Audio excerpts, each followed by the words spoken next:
उनको भयंकर बैतरणी नदी में पटका जाता है। जो लोग ब्राह्मण आदि उच्च वर्णों के लोग कुत्ते गधे पालते हैं और शिकार आदि में लगे रहते हैं, शास्त्र के विपरीत पशुओं का वध करते हैं, वे प्राण रोध नरक में डाले जाते हैं। यमदूत उन्हें लक्ष्य से बढ़ाकर बाणों से बींधते रहते हैं। जो पाखंडी लोग पाखंड पूर्ण यज्ञों में पशुओं का वध करते हैं, विषम नरक में डालकर वहाँ के अधिकारी यमराज के दूत उनको भयंकर पीड़ा पहुँचाते हैं। इस लोक में जो पुरुष गवाही देने में, व्यापार में अथवा दान के समय किसी भी तरह झूठ बोलता है, मरने पर अविचीमान नरक में गिरता है। 100 योजन ऊंचे पहाड़ के शिखर से उसे नीचा सिर करके गिराया जाता है। उस नरक की पत्थर की भूमि जल के समान जान पड़ती है, इसलिए वह अविचीमान है। वहाँ गिराए जाने से उसके शरीर के टुकड़े टुकड़े हो जाते हैं, फिर भी प्राण नहीं निकला, फिर वापस प्राण नहीं निकलते, फिर वापस जुड़ जाता है, फिर उसको दुख दिया जाता है। ऐसे भयंकर नरक हैं। इनसे दूर रहने के लिए, नरकों से छूटने के लिए क्या करें? बोले वैसे तो घड़े उपाय है, सीधा सरल उपाय है। केचित केवल या भक्त्या, भगवान की भक्ति करने से सब कुछ ठीक हो जाता है। भक्ति कैसे करें? बोले भगवान के नाम का कीर्तन करो, भगवान का नाम का स्मरण करते रहो। कोई कितना ही बड़ा पापी हो, जो भगवान के नाम का स्मरण करता है, उसके सब पाप ताप नष्ट हो जाते हैं। बोले कोई उदाहरण दो। बोले कि कान्य कुब्जे विजय कश्चित दासी पति रजा मिला है। कन्नौज में एक अजामिल नाम का ब्राह्मण रहता था। पहले तो माता पिता की सेवा करता था, बड़े प्रेम से यज्ञ अग्निहोत्र आदि सब कुछ करता, वेद पढ़ता, सब कुछ करता। पर एक बार इसने जब वो जंगल में संविधा लाने के लिए गया तो एक वेश्या को एक जार पुरुष के साथ रमण करते देख करके इसका जो है मन खराब हो गया। उसी वेश्या का जीवन भर संग करता रहा और 9 उसके बालक हुए। अंत में संतों की कृपा से 10वें बालक का नाम नारायण रखा। बालो नारायणो नाना पितरो सदयितो विषम। और वह सबसे छोटा बालक इसको बहुत प्रिय था, बार बार नारायण नारायण करता रहता था। और अंत में सोते समय इसने नारायण नाम उच्चारण किया। दूरे क्रीडन का सक्तम पुत्रम नारायण वयम प्लावितेन स्वरेण उच्चई राजभावा कुलेन्द्रिय। जैसे ही भगवान नारायण का नाम सुना, भरतुर नाम महाराज है, पार्षदास है, साफतन भगवान के पार्षद आ गए।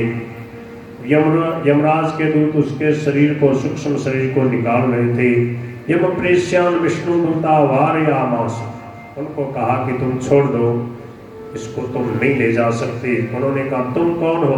के यूयम प्रतिषेधारो, तुम मना करने वाले कौन हो? बोले तुम कौन हो? बोले वयम, हम सब के सब यमराज के दूत हैं, धर्म के दूत हैं, धर्मराज के यहाँ से आए। बोले अच्छा, धर्मराज के दूत हो तो बताओ धर्म का स्वरूप क्या है? यमराज के दूत बोले वेद प्रणीतो धर्मो यधर्मस्तत् विपर्ययः है। वेदो नारायण साक्षात स्वयं भूरिति शुश्रुमः। वेदों ने जिन कामों को करने के लिए कहा है, सत्य अहिंसा तप दान यज्ञ सेवा सुमिरन सत्संग, ये सब धर्म है। और इनके विपरीत दूसरों को दुख देना, कष्ट देना, और इसने तो जीवन भर अधर्म किया, पाप किया, दूसरों को कष्ट दिया है, जुआ खेला, व्यभिचार किया और मदिरा पान किया, ये भयंकर नरक में ले जाने लायक है। बोले पहले इसने कुछ भी किया हो, अंत में मरते समय इसने प्रभु का नाम ले लिया, इसलिए अब इसके सब पाप ताप नष्ट हो गए, इसलिए अब आप यहाँ से चले जाओ। और उनको वहाँ से भगा दिया। उनके संवाद को जब उसने सुना तो उसको बड़ा आश्चर्य हुआ। वो मरा नहीं था, अब उसके होश आया, राम राम, मैंने जीवन बर्बाद कर दिया, प्रभु का भजन नहीं किया। अब वो तो चले गए। यमराज के दूत यमराज के पास गए और ये इधर से उठ करके जा करके हरिद्वार में भजन किया, साल भर भजन किया। और साल भर के बाद में वही पार्षद आए, उनको दिव्य विमान पर बैठा के भगवान के धाम ले गए। यमराज के दूतों ने जाके जब यमराज से कहा तो यमराज ने उनसे कहा कि कोई कितना ही बड़ा पापी हो, जो प्रभु का नाम ले लेता है उसके सब पाप नष्ट हो जाते हैं। इसलिए अब कभी तुम ऐसा दुस्साहस मत करना, जहाँ भगवान का गुणगान ना हो रहा हो वहाँ पर मत जाना। तो कहाँ पे जाएं, किसको लेके आना है? बोले जिह्वान भक्ति भगवत गुण नाम ध्येयम चेतश्चन स्मरति तच्चरणारविंदम। जिसकी जिह्वा से भगवान का नाम गुणों का कीर्तन नहीं होता, जो कथा नहीं सुनता, जो भगवान का स्मरण नहीं करता, जो भगवान के सामने झुकता नहीं, ऐसे ऐसे लोगों को तुम पकड़ पकड़ के लाओ, उनको नरक में डालूंगा। तानानयध्वनसतो विमुखान विमुकुंद पादारविंदम करंदर साधजस्रम। जो भगवान के चरणों की भक्ति से रहित हैं, उनको तुम पकड़ पकड़ के लाओ, उनको नरक में डालूंगा। देखो मेरे प्यारे दूतों, भगवान की भक्ति का रहस्य सब नहीं जानते। हम 12 लोग भगवान की भक्ति का रहस्य जानते हैं। स्वयं भुर नारद शंभु कुमार कपिलो मुनि मनु प्रहलादो जनको भीष्मो बलिर्वैया सकिर्वयं द्वादशैते विजानीमो धर्मं भागवतं भटाः। तो देखो मेरे प्यारे दूतों, एतावानेव लोकेस्मिन् पुंसां धर्मं प्रस्मृतः भक्ति योगो भगवती। सबसे बड़ा धर्म जीव का यही है कि भगवान के नाम गुणों का कीर्तन करके भगवान की भक्ति में मन लगाया जाए। एतावतालम अगनिर्हरणाय पुंसाम। लोगों के सब प्रकार के पाप ताप को दूर करने के लिए इतना ही पर्याप्त है। क्या? संकीर्तनम भगवतो गुण कर्म नाम। भगवान के गुण और नामों का कीर्तन करे। भगवान के गुणों का कीर्तन का मतलब भगवान की लीला के पद गावे, भगवान की स्तुति के पद गावे, गुणों का कीर्तन करे। आप दयालु हो, कृपालु हो, पावन हो ऐसे, और भगवान के नाम का कीर्तन करे। नाम रूप लीला धाम गुण प्रभाव तत्व से इनका वर्णन करे। इससे क्या होगा? बोले भगवान बीत जाएंगे, भगवान प्रसन्न हो जाएंगे और जीवन सफल हो जाएगा। शृण्वतां गृणतां वीर्याण्यदामानि हरेर्महो यथा सुजातया भक्त्या शुद्धेनात्माव्रतादि। बहुत सुंदर बात की। कहते हैं जो लोग बार बार भगवान के उदार और कृपापूर्ण चरित्रों का श्रवण कीर्तन करते हैं, उनके हृदय में प्रेममयी भक्ति का उदय हो जाता है। उस भक्ति से जैसी आत्मशुद्धि होती है, वैसी कृष्ण चांद्रायण आदि व्रतों से भी नहीं होती।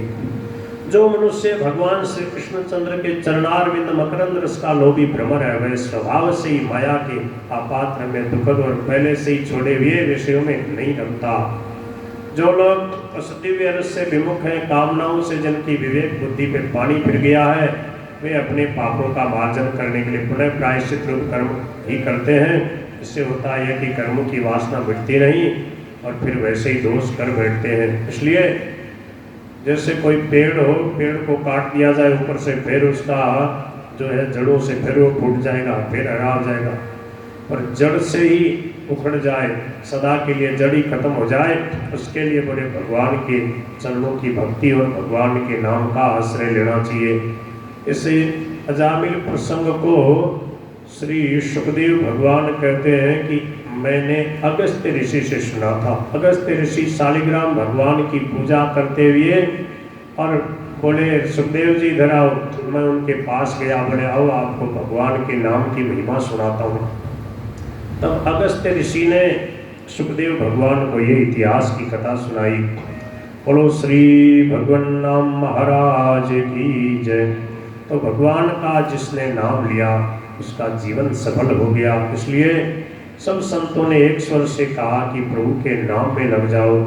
प्रभु की स्मृति का माध्यम है प्रभु का नाम। प्रभु का नाम लेने से भगवान का स्मरण होता है और हरि स्मृति सर्व विपद विमोक्षणम। भगवान का स्मरण करने से सब विपत्तियां दूर हो जाती है। और गिरधर गोपाल की ओ मन सीताराम सीताराम रट रे,